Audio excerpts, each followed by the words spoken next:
Sir exercise చేయకుండా ఫిట్‌గా ఎలా ఉండాలి సార్? ఎక్సర్సైజ్ చేయకుండా ఫిట్గా ఉండాలి. సరే, చెప్తాను. ఎక్సర్సైజ్ చేయకుండా ఫిట్గా ఉండడం జరగదు.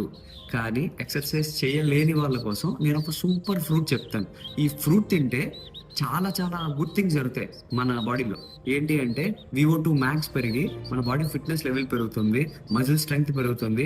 Mitochondria which is considered as power house of the cell, మన ఎనర్జీ కోసం చాలా ఇంపార్టెంట్ అయిన మైటోకాండ్రియా ఆటోఫేగి జరుగుతుంది అండ్ ఆల్సో రెన్యువల్ జరుగుతుంది. అంటే పాత మైటోకాండ్రియా చనిపోయి కొత్త మైటోకాండ్రియా రీజనరేట్ అయ్యేలాగా అండ్ యాంటీ ఏజింగ్ కి కూడా చాలా బాగా పనికొస్తుంది.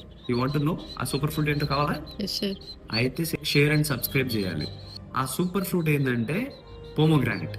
సో పోమోగ్రానైట్ తింటే మన బాడీలో ఉండే గుడ్ గట్ బ్యాక్టీరియా దాన్ని యూరోలిథిన్ ఏగా కన్వర్ట్ చేస్తే ఆ యూరోలిథిన్ ఏ అనేది మన మజిల్ రికవరీని, మజిల్ స్ట్రెంగ్థనింగ్ని and also at the same time mitochondrial హెల్త్ని రీజనరేట్ చేస్తుందంట. It is very very important.